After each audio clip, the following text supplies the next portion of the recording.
Good morning, everyone. It seems that you all more or less speak English, so I will speak in English. Je parlerai anglais, donc je suis une climatologue. La plupart de nous travaillent dans les services climatiques. Mais c'est quoi, au fait? C'est mettre notre connaissance entre les mains de ceux qui en ont besoin. L'objectif étant celui de comprendre de quel type de connaissances a-t-on besoin et comment est-ce qu'on peut y travailler? Qu'est-ce qu'il faut faire? Que vaut-il bien la peine de faire? Je vais vous prouver que le climat est en train de changer. Vous ne connaissez peut-être pas les détails. Vous savez qu'il y a un changement climatique en cours. On va parler de l'empreinte humaine, de ce qui est en train de se produire dans les différents pays.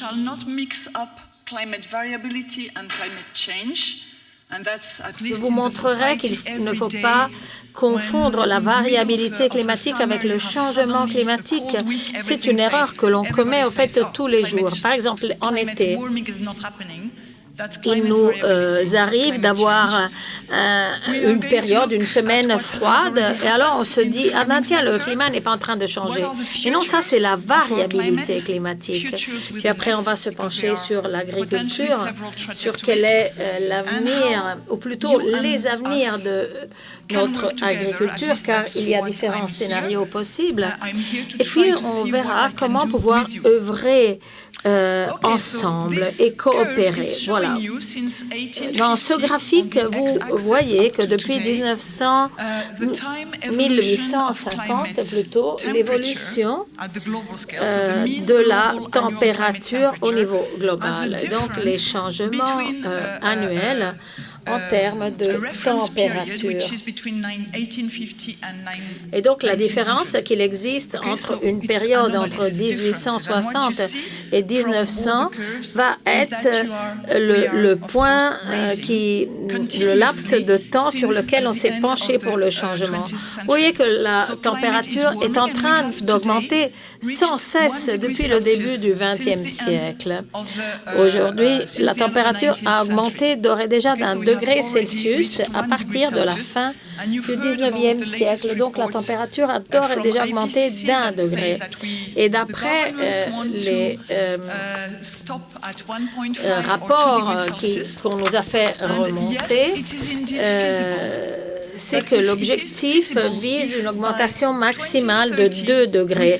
C'est faisable si d'ici 2030, on parviendra à réduire les émissions de 50% par rapport au niveau enregistré en 2010. Et tâcher d'en arriver à émissions zéro en 2050.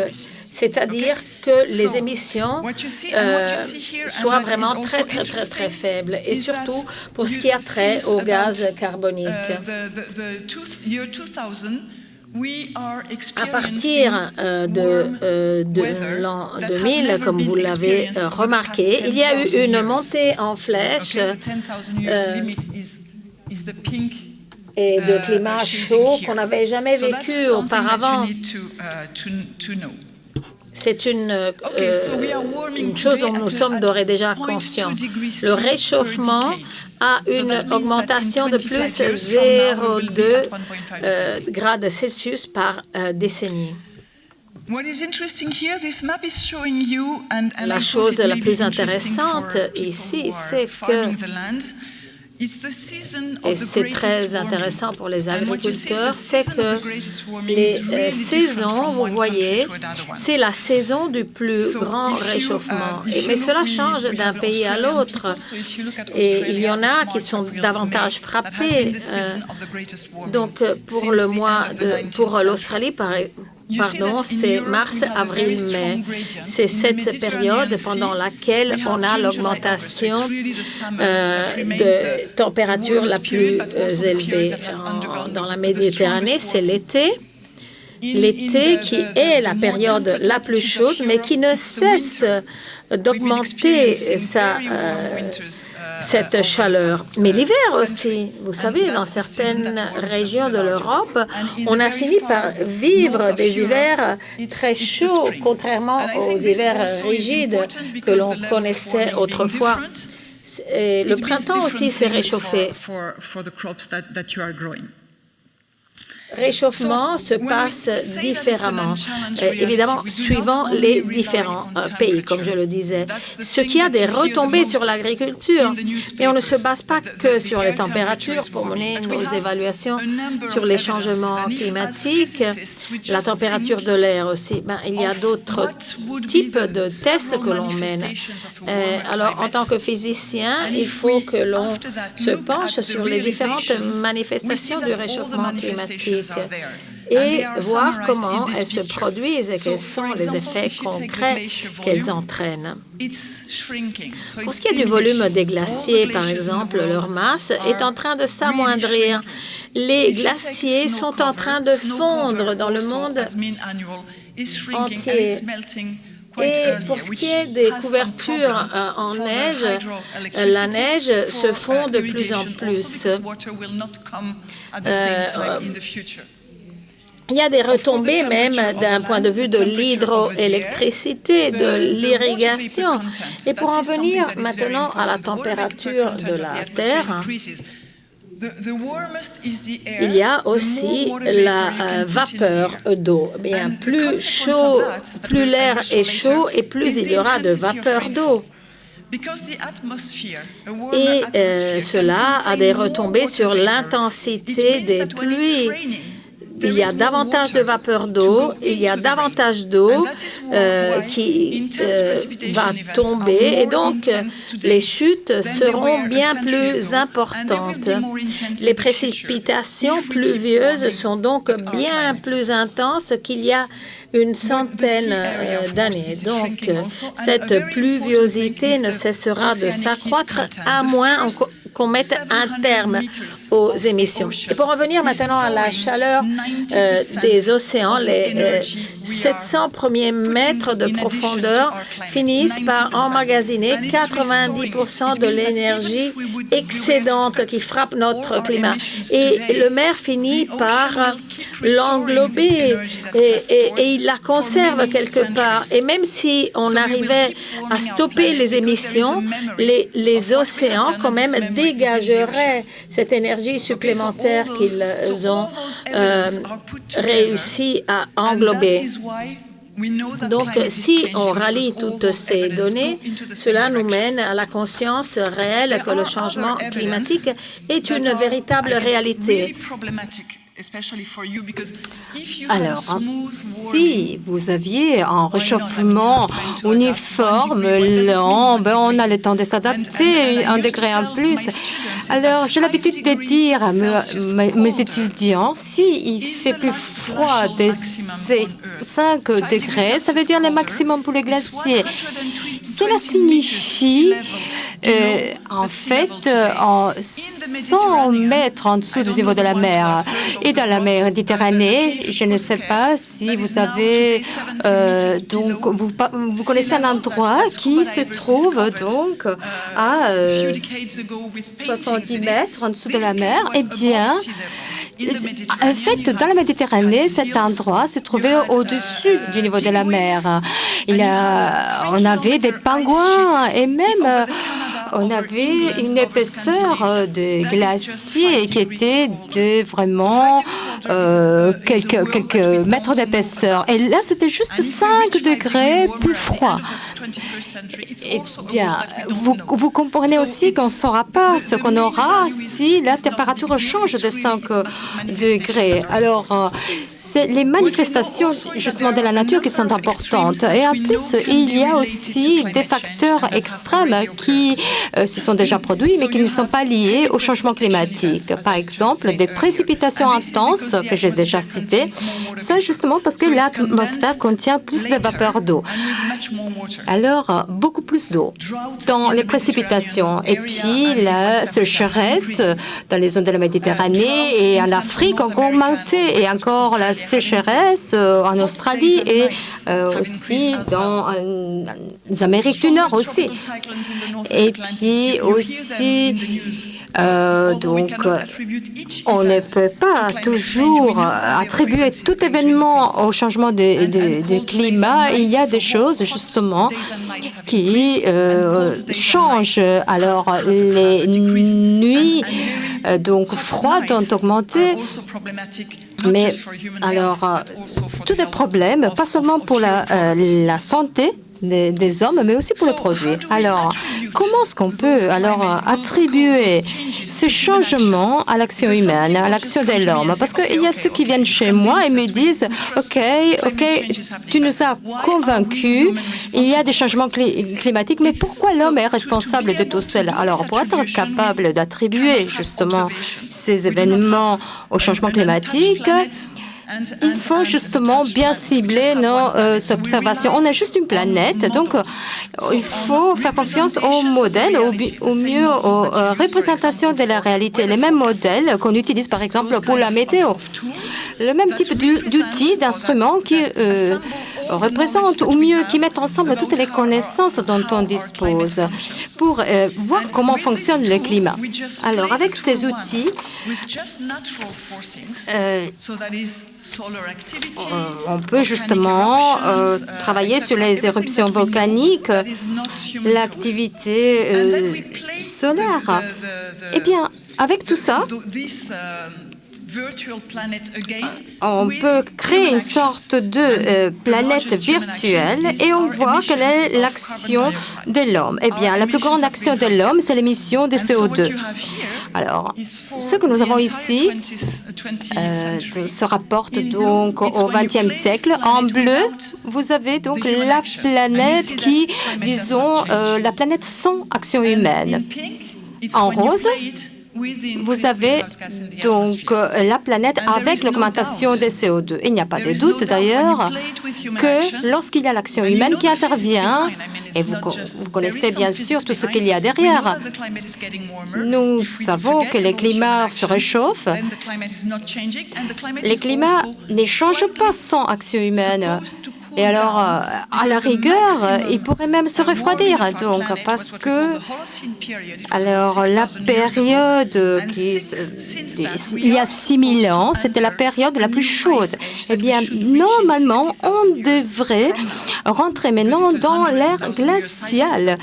Et donc, c'est ce qu'on appelle donc les cycles de l'ère glaciale. Et donc, on, en fait, s'éloigne de cette trajectoire naturelle et on est en train de réchauffer les climats à cause de l'action de l'homme. Alors, si nous regardons tous les continents ici, alors Atlantique du Nord, Asie, etc., vous regardez donc les couleurs, donc les courbes en bleu et en rose, mais vous retrouvez ça un peu partout. Vous voyez, le bleu est stable alors que la couleur rose augmente. Alors, c'est justement la manière où nous, les scientifiques, nous avons confirmé ce qui se passe à cause de l'action de l'homme. Et ce n'est pas seulement un secteur, un segment de l'action. Je ne suis pas en train de, disons, blâmer quelqu'un en particulier. On est tous à blâmer, bien sûr. Ça dépend de la consommation, ça dépend de notre développement. Et c'est OK. Je veux dire, on a découvert aussi de nouvelles énergies, de nouvelles industries. Nous avons fait des progrès. Mais il y a des conséquences à tout ça. Et une des conséquences est justement les changements climatiques. Alors, si on essaie de faire un zoom maintenant, en fait, j'ai travaillé avec les agriculteurs français. Alors, en haut, vous trouvez donc les changements. Le temps des références va de 1961 à 1991. Alors ici, vous voyez au niveau global, Alors, chaque continent se réchauffe un peu plus par rapport donc, au réchauffement moyen au niveau mondial. Et donc, 1,5 degrés, mais les terres se réchauffent plus rapidement par rapport à la planète tout entière. Et dans certains cas, un réchauffement même plus pointu, plus fort. Alors, en France, vous voyez tous les points de changement de température. Donc, au début, à partir du début du XXe siècle, alors ici, vous voyez les sud, les ouest, des conditions beaucoup plus chaudes dans le sud et ouest. Alors, on est arrivé à plus 1,5 degrés. 1,1 plutôt du côté oriental. Alors, il est clair que même dans un seul pays, le réchauffement n'est pas homogène. Alors maintenant, si vous voulez, en fait, vous concentrer un peu plus sur les variables, les extrêmes, eh bien, en haut, pour Toulouse, en rouge, en bleu Paris. Alors, vous voyez les journées estivales, donc où les températures dépassent les 20 degrés. Alors, avec ces chiffres, il y a eu une augmentation de 6 jours tous les 10 jours. Et à Paris, 4 jours sur les 10 jours. Donc, une augmentation qui est constante. Au fond, là, c'est l'augmentation de givre. En Nancy, dans le nord de la France, et Paris, en Nancy, on a perdu 5 jours sur 10 jours. Alors, quand je vous ai parlé de services climatiques, eh bien, cela concerne justement les variables météorologiques. Et cela peut-être peut avoir une grande signification pour les secteurs dans lesquels vous travaillez. Alors, tout à l'heure, j'ai parlé donc de changement climatique et variabilité climatique. C'est pas la même chose. Alors, ici, vous avez l'évolution des températures. Vous savez que le mois de juillet ne ressemble pas au mois de juillet de l'année avant ou d'après. Donc, ce que vous mesurez donc d'une année à l'autre pour les mêmes jours et les mêmes mois, c'est justement la variabilité. L'atmosphère est un système très chaotique d'ailleurs. Et donc, tout système chaotique présente de l'instabilité. Et voilà ce que justement nous constatons d'un mois à l'autre ou d'une année à l'autre. Mais dans cette situation chaotique, vous pouvez avoir une tendance donc, qui se manifeste. Alors, le bleu donc, mesure la distance entre ces points et le temps. Donc, on va essayer de voir où on a une indication d'augmentation. Ça, c'est le changement climatique et ça, c'est la variabilité climatique. Si on compare les deux, même si vous avez un climat plus chaud, vous pouvez avoir des moments où c'est plus froid. Et, encore une fois, parce que c'est un système chaotique et dynamique. Cela ne contredit pas le fait qu'il y a un réchauffement globalement. Alors, quel est en fait l'impact du changement climatique sur les secteurs agricoles? Alors, c'est là justement pour vous montrer les changements en France globalement, et puis dans l'Aquitaine et dans Charente. Donc, les différences ont commencé à se stabiliser, disons, et puis il y a eu des fluctuations. Et les fluctuations sont vraiment reliées au climat. Alors, on a justement vu que cela a été lié au changement climatique, au réchauffement.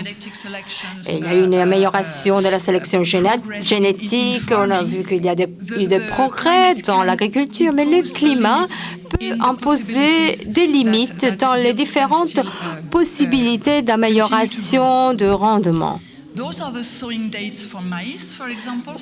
Voyons les donc données ou les dates plutôt concernant les maïs. Vous avez parlé aussi d'humidité, eh bien les problèmes liés à l'humidité et les sorgho. Eh bien l'humidité baisse. Ça c'est une réalité. Ça baisse depuis 1970 dans le département Charente. Et voilà, parce que justement les conditions se réchauffent, plus de transpiration et séchage aussi des grains. C'est peut-être un bon aspect du changement climatique dans ces cas spécifiques. Et puis, oui, nous avons aussi les moments du sémi. Vous voyez des changements qui sont liés là aussi au changement climatique. Il y a des moments qui sont plus favorables dans la saison. Si maintenant vous regardez les arbres fruitiers, il y a deux effets donc contradictoires. Tout d'abord, si on regarde la courbe verte, c'est donc la courbe des pommiers. Vous savez que les pommiers ont besoin d'une période de refroidissement.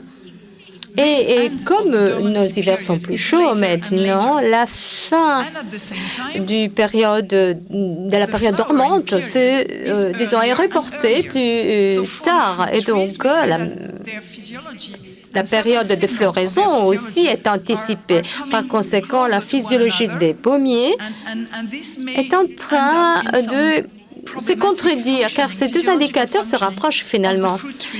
Et du point de vue physiologique, cela pourrait représenter un problème.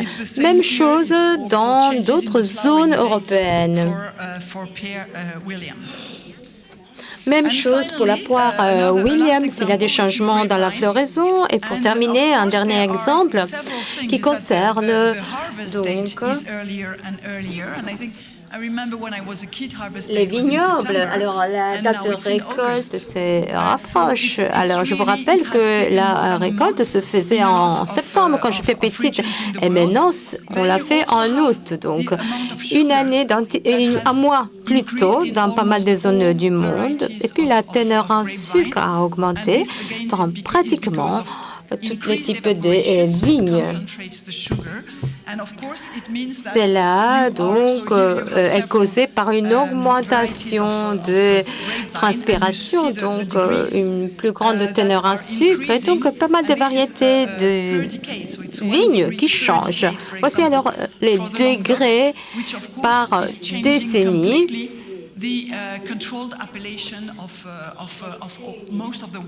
Et ce changement a un impact sur le contrôle des différentes vignes. Parce que vous savez que lorsqu'on produit du vin, les changements climatiques sont un des problèmes principaux. Donc,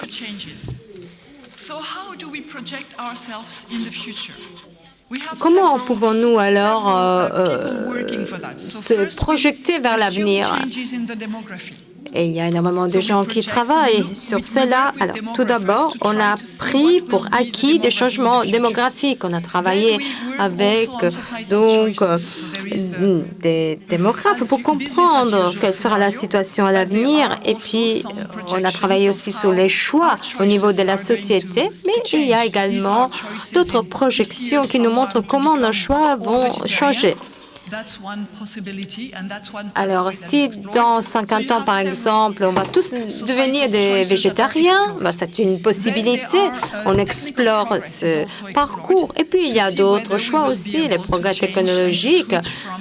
On essaie justement de comprendre ce qui pourrait être faisable, le passage aux énergies renouvelables ou alors à d'autres sources d'énergie, de manière justement de se déplacer à l'avenir. Alors, si on met tout cela ensemble, on obtient des changements dans l'utilisation du terrain, du sol, combien de cultures on peut avoir, et les forêts aussi. Et donc, les changements liés aux émissions de CO2.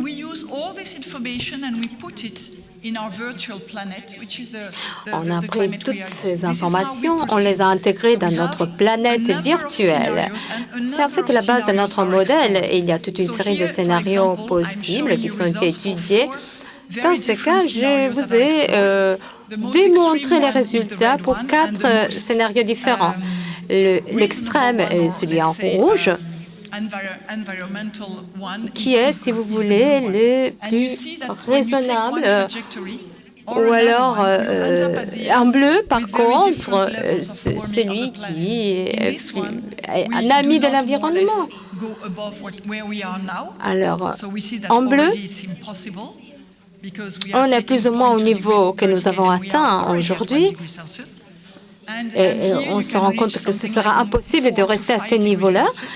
Dans la courbe rouge, on rajoute 3 ou 4 degrés.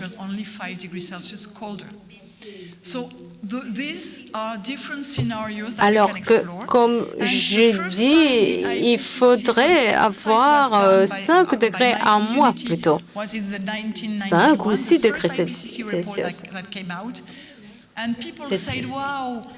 En 1991, la première relation de l'IPCC a été mise. On m'avait dit que la trajectoire projetée était incroyable. On ne pouvait pas faire confiance à cette courbe. Alors que depuis, les projections ont toujours montré une courbe extrême à chaque fois. Malgré les promesses de gouvernement, on n'a rien changé. Donc, nous vivons sur cette trajectoire qui est la trajectoire la plus grave, si vous voulez. C'est le parcours qui nous attend et il faut prendre cela en ligne de compte. La seule certitude que nous avons est donc ça c'est un graphique sur la quantité donc de CO2 cumulée dans l'atmosphère. Comme vous pouvez le voir, il y a une relation car le réchauffement global est provoqué par les émissions de CO2. Et plus on a d'émissions, plus notre planète se réchauffera. Cela ne fait aucun doute. La seule chose qui change, les moments où le niveau de CO2 sera atteint, ça dépend justement de la quantité d'émissions annuelles. Une autre certitude que nous avons concerne les tendances pour les journées les plus froides et plus chaudes. La tendance est que plus il fait chaud, au plus de journées chaudes on aura, moins on aura de jours froids. Par exemple, en réchauffement de 1,5 degré, eh bien, on double les températures de journées chaudes. Cela signifie que dans la journée la plus chaude du pays, par exemple, imaginons qu'on ait 42 degrés, on rajoute 1 degré, on arrive à 43. Et donc, à l'avenir, ces chiffres vont doubler. Alors, dans les journées les plus froides, par exemple, si la température est de 3,5 degrés, à l'avenir, cette température arrivera à 7 degrés. Par conséquent, la température dans les jours froids aura une augmentation plus importante par rapport aux jours chauds. Alors, voici des scénarios socio-économiques différents. Il y a toujours une relation, un lien donc, entre les scénarios les plus chauds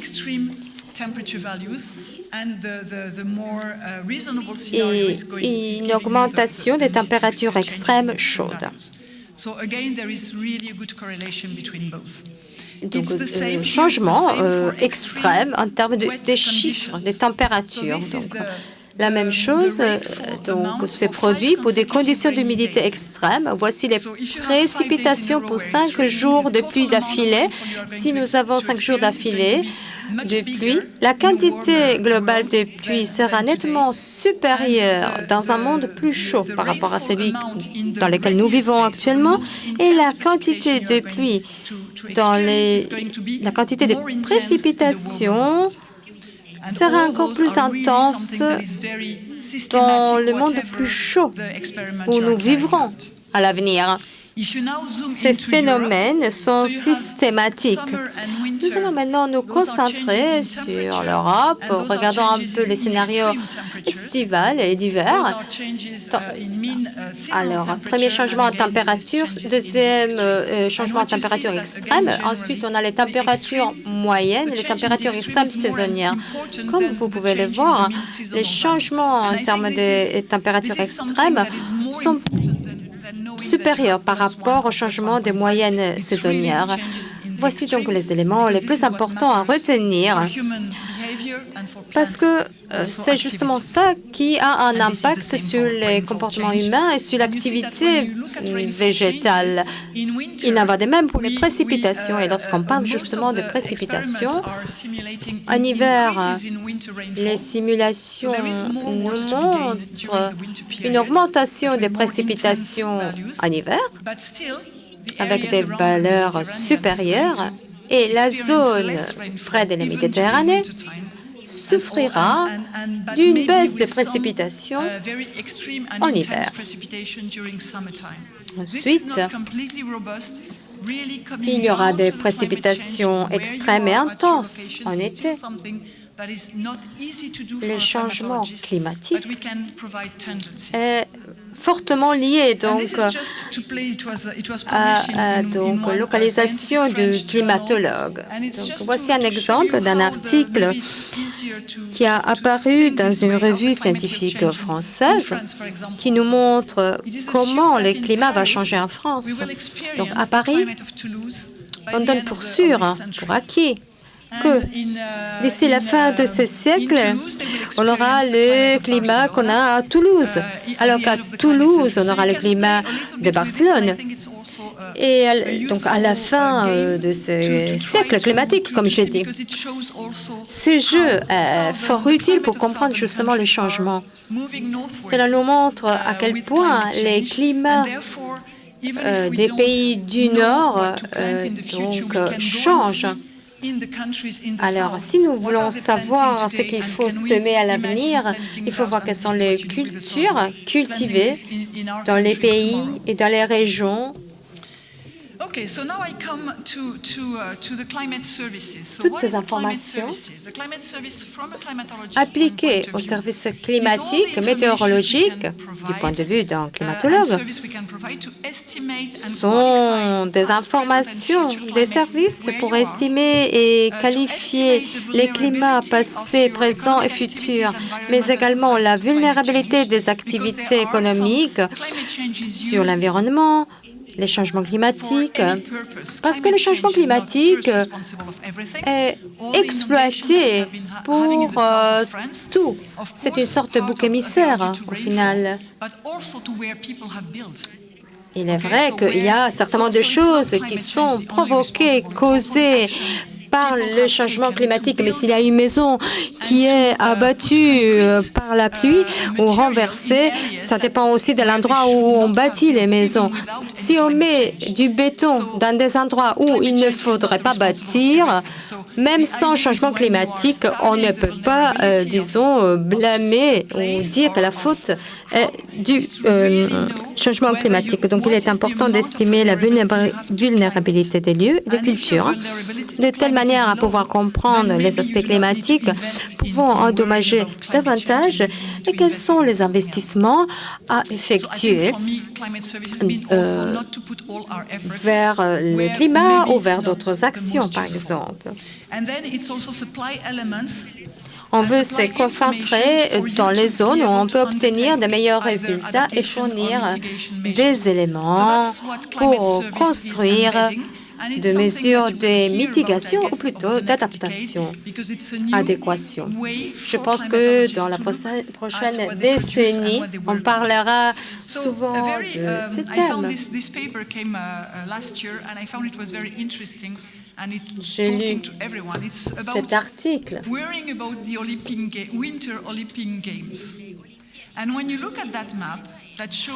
On parle des Jeux olympiques d'hiver. C'est très intéressant. Alors, les pointes noires ou les points noirs sont les zones où les Jeux olympiques d'hiver ont eu lieu le siècle dernier. Vous voyez donc les parties en noir se trouvent au nord, en haut. Pour les températures moyennes au mois de février, c'est justement les zones où le changement climatique a eu un plus grand impact.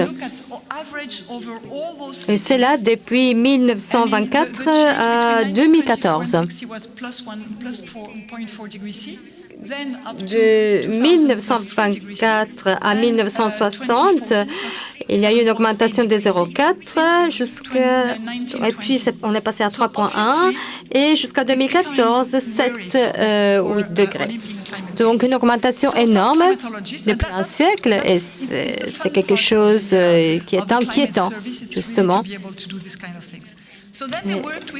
Et c'est la partie, si vous voulez, qui m'amuse dans mon métier, c'est qu'on crée ces cartes en ce qui concerne les indicateurs pour pouvoir anticiper les potentiels futurs. Quels sont alors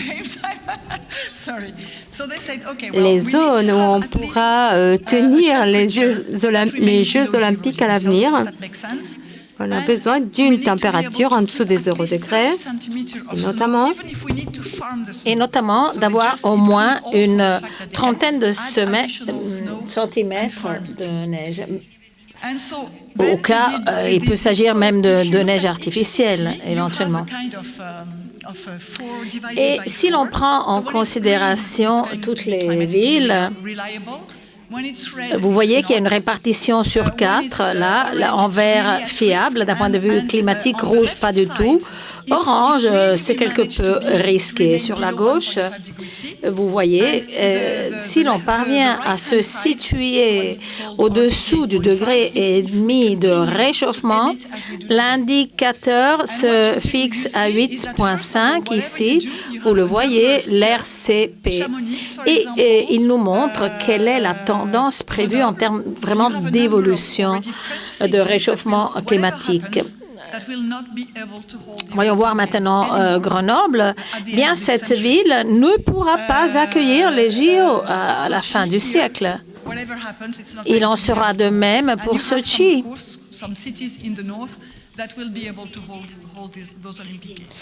Et il en est de même pour certaines villes du Nord, bien que, enfin, puis ce n'est pas dit qu'il s'agisse là d'une vérité, n'est-ce pas? Ce sont des expériences dont la validité doit être encore bien démontrée, mais ce sont des scénarios possibles, effectivement, pour l'avenir. Voilà. Et qu'avons-nous commencé de faire, finalement? Ça, c'est mon exemple final, le tout dernier, à vrai dire. J'ai joué quelque part sur le maïs ici. Nous avons tâché de voir comment deux variétés différentes pourront s'évaluer de par l'avenir en France. Ici, vous voyez, sur deux différentes zones, il y a une variété courte et une variété soi-disant longue. Eh bien, la toute première chose que l'on a observée, c'est la date d'emblavage qui va sans aucun doute changer parce qu'auparavant, on choisissait la date sur la base du climat, et on le fait encore d'ailleurs. Mais depuis une dizaine d'années, la situation a bel et bien changé. Dans le centre et dans les Pyrénées, la situation a changé et la date continuera d'être anticipée de par l'avenir. Il en est de même pour l'île de France. Et il y a des risques qui ont à faire avec le givre en général et avec le gel.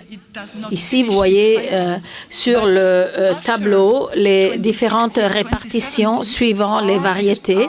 Il y a des variétés qui ne parviendraient pas à bien se développer au fil des années prochaines.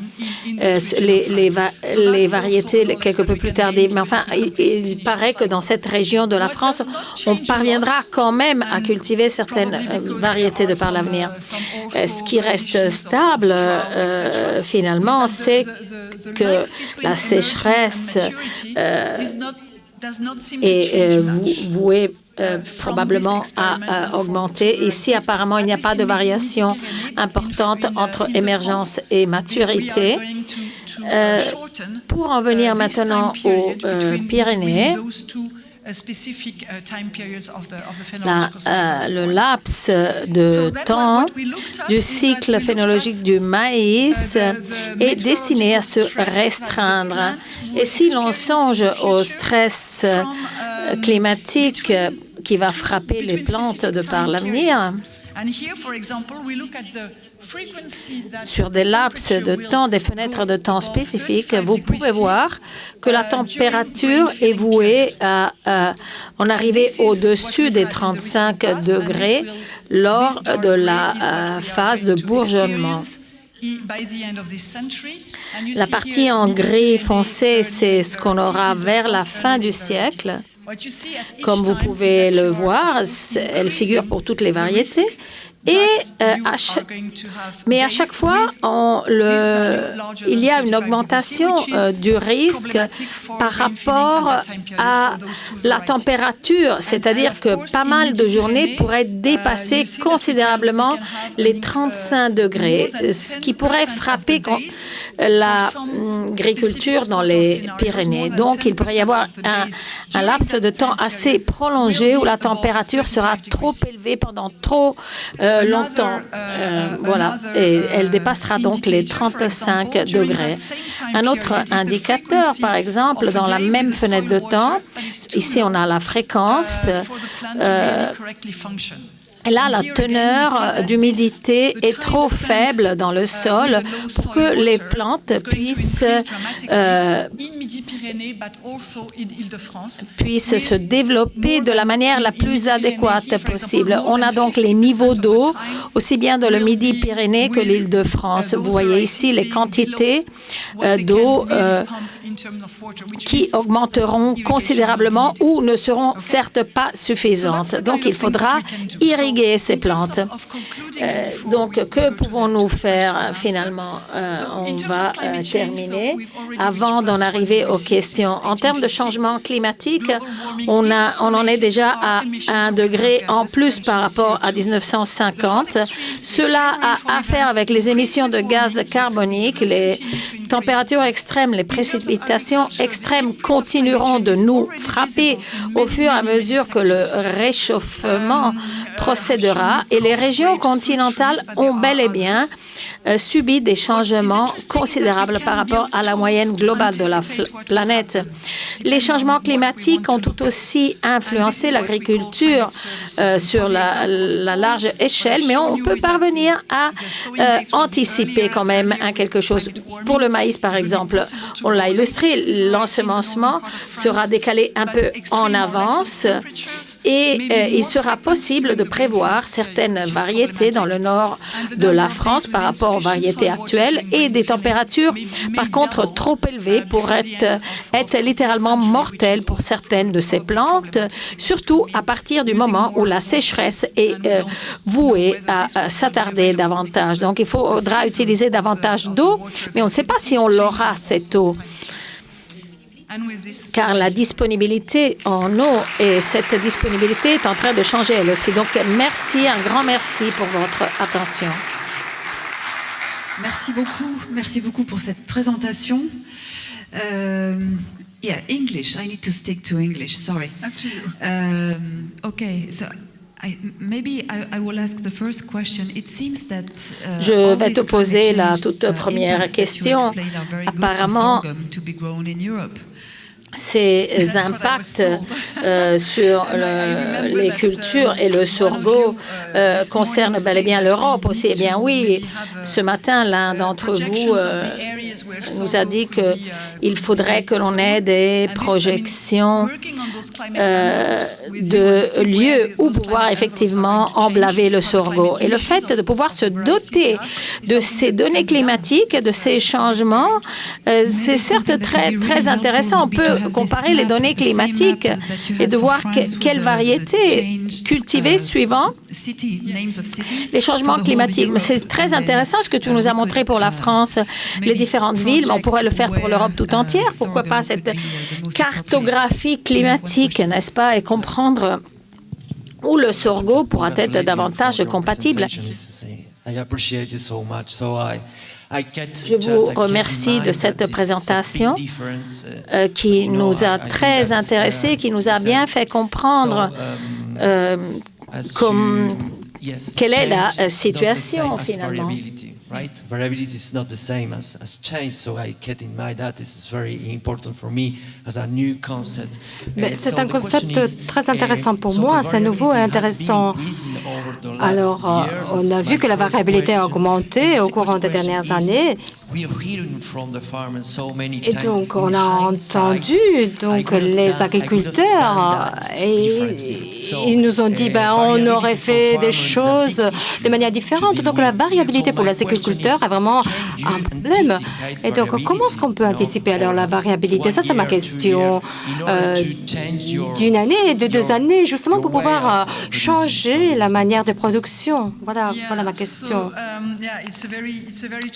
Oui, c'est une question assez complexe parce que la variabilité du climat augmente avec le réchauffement climatique, ça c'est sûr.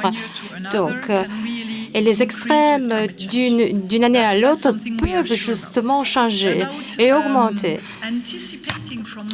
Et anticiper d'une année à l'autre, d'une saison à l'autre, est très, très difficile parce que c'est un peu comme la météo. On n'arrive pas à faire mieux par rapport à ce qu'on fait aujourd'hui. Donc, on a une météo sur 4-5 jours. On ne peut pas arriver à plus tard. Et donc, on a une prévision à court terme. Mais pour un climatologue, il est beaucoup plus facile d'avoir une prévision à long terme. Parce que ça dépend aussi des modèles qu'on utilise. Et donc, cela signifierait pouvoir avoir la bonne quantité d'eau exacte, disons, dans toute l'Europe, si on commence justement les projections.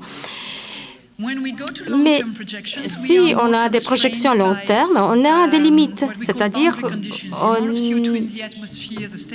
alors il y a l'état des océans, l'atmosphère qui rentre en jeu, c'est plus compliqué. Mais c'est une chose vraiment défiante, mais nous savons également qu'il est important. Donc, je vous assure que pour un climatologue, c'est un véritable défi. On fera des progrès, ça c'est sûr, mais je ne sais pas quand. Et voilà pourquoi j'estime vraiment qu'on a besoin de travailler sur les tendances. Et en fait, passer plutôt aux statistiques, parce que on a des modèles, 44 modèles dans le monde entier, donc avec des centaines de scénarios. Donc, alors, sur la base de ça, on peut dire que, par exemple, il y a des risques jusqu'à 90% que ça arrive ou que ça n'arrive pas.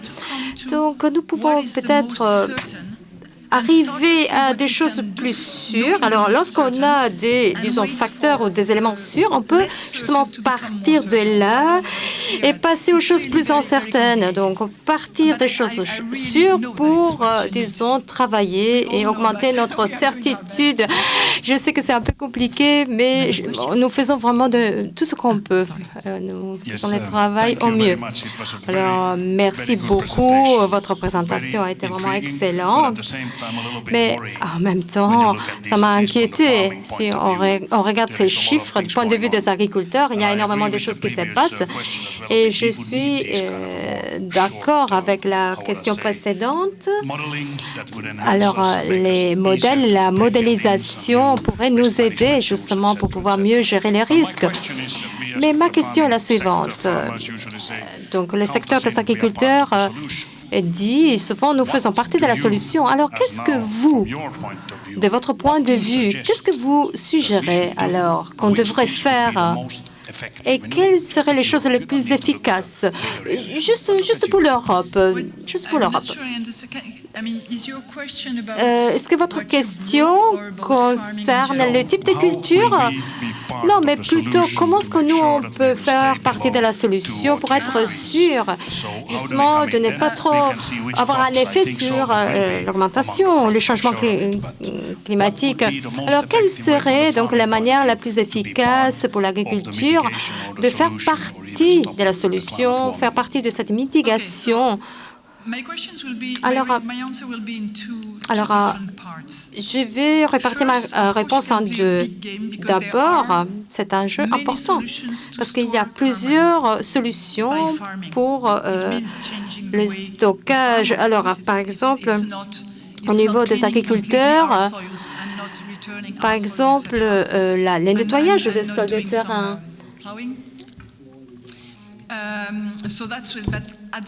Mais en même temps, vous devez savoir aussi que toutes les terres ensemble, si vous incluez donc le travail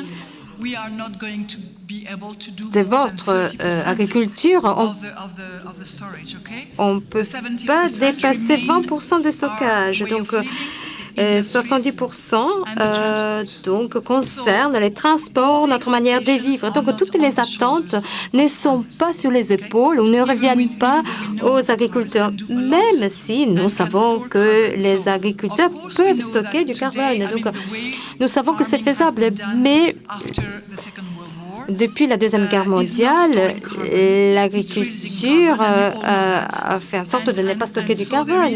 Vous le savez. Donc, il y a des progrès qui peuvent être faits. Mais il est bien, justement, de réfléchir aussi à ce qu'on peut faire en termes de bioénergie pour pouvoir améliorer ce secteur.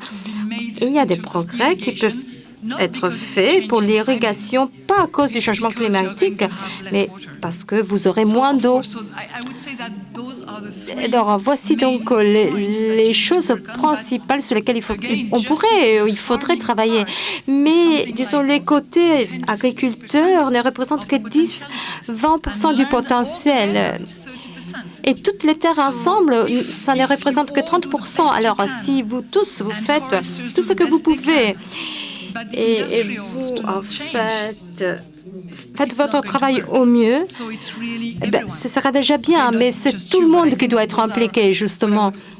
C'est ce que je voudrais recommander, donc, stocker du carbone, limiter l'irrigation. La prochaine question.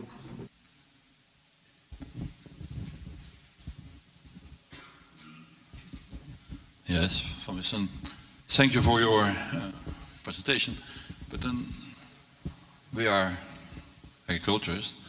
Mille merci de votre présentation. Nous sommes des agriculteurs. Je ne parviens pas à comprendre au mieux votre explication concernant les variétés précoces et tardives. Parce que quand vous avez utilisé le terme précoce, vous êtes sûr de ne pas vous être trompé parce que je ne sais pas. Oui, alors les variétés précoces, ce sont celles qui ont une floraison précoce. C'est ça que je voulais dire. Hein? Oui, parce que nous, on les plante toutes en même temps. Et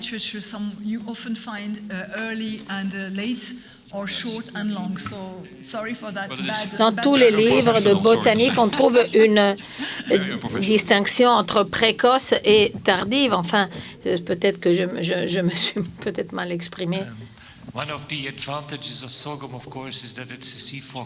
L'un des avantages du sorgho, c'est qu'il est bien plus facile à stocker par rapport à d'autres types de céréales.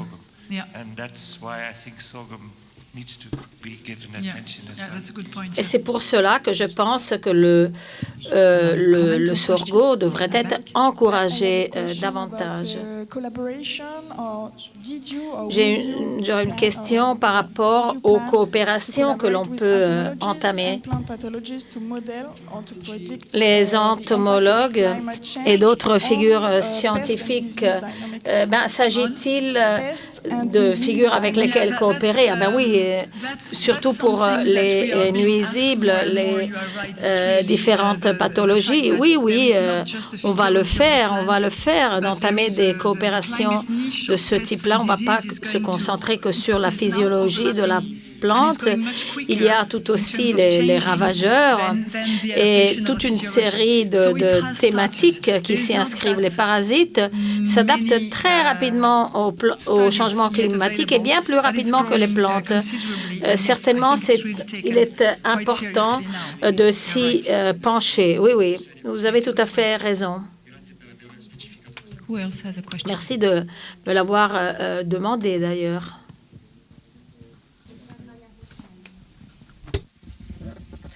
I'm from Russia and I want to say Je viens depuis la Russie et je voudrais